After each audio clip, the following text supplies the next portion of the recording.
कल आपने देखा होगा कांग्रेस के महंगाई के रैली में बच्चों को इकट्ठा कर रहे हैं, पैसा दे करके रैली में लोग, अब रैली में जनता नहीं जुट रही है। ये तो चिंतनीय विषय है। नमस्कार, न्यूज़ फॉर नेशन देख रहे हैं। मैं हूं आपके साथ वंदना। अभी हमारे साथ हैं बीजेपी के विधायक बचौल जी, हरिवंश ठाकुर बचौल, और इनसे जानते हैं कि सर महंगाई को लेकर तेजस्वी यादव सड़क पर उतरे हुए हैं, क्या कहेंगे?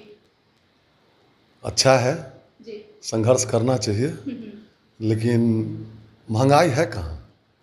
आप देखिए कि कोविड ऐसे महामारी में सरकार किस तरह खड़ी रही है, ये भी देखना पड़ेगा।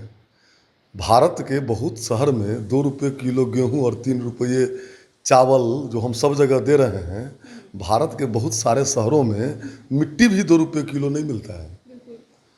उसके बाद वैक्सीनेशन है, उसके बाद दवा है। तो 2013 ईस्वी में 70 रुपये पेट्रोल था, तो अपना विरोध के लिए विरोध कर रहे हैं, धन्यवाद है। लेकिन जब वक्त पड़ा था बिहार की जनता को, तो बिहार में दिखाई भी नहीं दिए थे। ये तो राजनीति अपना कर रहे हैं। संघर्ष करें, संघर्ष करेंगे तो हम लोग के माननीय नेता है प्रतिपक्ष, हमारी शुभकामना है, लेकिन इन मुद्दों पर अब जनता बरगलाने वाली नहीं है। उन लोगों का कहना है, विपक्ष का कहना है कि पेट्रोल डीजल तेल का कीमत इतना ज़्यादा बढ़ चुका है कि गरीब को इससे ज़्यादा परेशानी हो रही है। पेट्रोल डीजल तो मैं कह रहा हूँ कि 13 ईस्वी में 70 रुपये था, वो महंगा था कि अभी 100 रुपये है। और पेट्रोल डीजल की महंगाई के पीछे जाना पड़ेगा। इसके पीछे क्या है? इतना बड़ा कोविड, 3 गुना 4 गुना हमारा हेल्थ का बजट बढ़ गया है। आखिर सरकार चलेगी कहाँ से? और पेट्रोल डीजल सामान्य आदमी को देखिए ना, 2 रुपये किलो गेहूँ, 3 रुपये चावल, और उसके अलावे 10 किलो मुफ्त में अनाज, 5 किलो प्रत्येक व्यक्ति, अगर 4 मेंबर हैं तो 20 किलो। तो हम तो उनको मदद कर रहे हैं। अगर थोड़ा बहुत कहीं किन्हीं लोगों पर भार भी पड़ रहा है तो परिस्थिति देखिए, स्थिति देखिए, तो उन लोगों को केवल विरोध के लिए विरोध है। अब माननीय नरेंद्र मोदी जी और माननीय नीतीश जी के नेतृत्व में बिहार, भारत बहुत आगे जा रहा है। इन सब मुद्दों को कल आपने देखा होगा कांग्रेस के महंगाई के रैली में बच्चों को इकट्ठा कर रहे हैं, पैसा दे करके रैली में लोग, अब रैली में जनता नहीं जुट रही है। ये तो चिंतनीय विषय है। मंदिर का पट नहीं खुल रहा है सर, कार्यालय में हलचल तेज हो गई है, लोगों का कार्यक्रम शुरू हो गया है पार्टी का दफ्तर में, लेकिन मंदिर का पट, देखिए मेरा व्यक्तिगत राय है जो खुलना चाहिए, लेकिन अब तो सुप्रीम कोर्ट का भी राय आ गया है कि तो कोविड जो है ये विश्व महामारी है, इसको देख करके प्रतिबंध है, कोई जान करके प्रतिबंध है या किसी ईर्ष्या दोष से प्रतिबंध है, ऐसा नहीं है। लेकिन मेरा व्यक्तिगत मानना है कि जब सब कुछ खुला है तो कोविड नियमों का पालन करते हुए मंदिरों को भी खोल देना चाहिए, क्योंकि मंदिर से केवल आस्था ही नहीं जुड़ा हुआ है, व्यवसाय भी जुड़ा हुआ है। सैकड़ों हजारों परिवार एक मंदिर पर निर्भर हैं। अभी जो श्रावणी मेला लगता है, उस मेला में हजारों हजार परिवार का जीवन जुड़ा हुआ है। इसीलिए मेरा निवेदन है कि कोविड नियम का पालन करते हुए मंदिर और कांवड़ यात्रा होना चाहिए।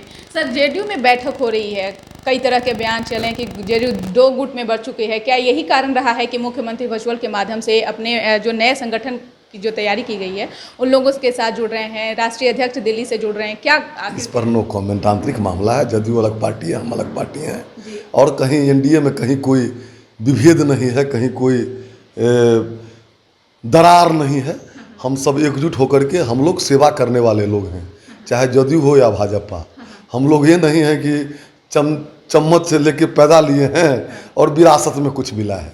हम लोग सेवा करके, संघर्ष करके यहाँ तक पहुँचे हैं, सरकार बनी है, और अंतिम व्यक्ति जो समाज का है उसकी पूजा, उसकी खिदमत, उसका सेवा हमारा लक्ष्य है, और हम लोग उस अंत्योदय में लगे हुए हैं। सर ये एक आईएएस की जो खबरें चल रही है कि सुधीर कुमार 4 घंटे तक के थाने में वेट किए हैं, उनका एफआईआर दर्ज नहीं किया गया, आखिर क्या कारण रहा कि इस तरीके की चर्चा? देखिए ये सब वो कहाँ से आए हैं, खुद जेल गए थे, क्यों गए थे जेल, और आईएएस सब क्यों नहीं गया जेल? तो हम लोग की कहावत है गांव में कि माने एक आदमी को नाक नहीं था, तो जिसको नाक दिखता था उसको आलोचना करता था। ये सब स्टंट है, पब्लिसिटी पाने के लिए, अपने को पाक साफ दिखाने के लिए कोशिश कर रहे हैं। लेकिन सुधीर जी ने जो किया है वो तो कानून है, कोर्ट में है, इसलिए ये सब कोई मुद्दा नहीं है। राजद का कहना है कि उनके साथ अन्याय किया कर रही है राजद तो हम लोग अगर दिन कहेंगे तो प्रतिपक्ष रात कहेगा। जी। ये तो नियम है, इसलिए वो बोलेंगे, उनके बोलने पर हम लोगों को नहीं जाना है। लेकिन सच्चाई क्या है, सुधीर बाबू कहाँ से आए हैं? सुधीर बाबू 3 साल जेल काट के आए हैं, अब वो कह रहे हैं जो फन्ना गलत है, तो इस पर भी विचार करना चाहिए। बिल्कुल।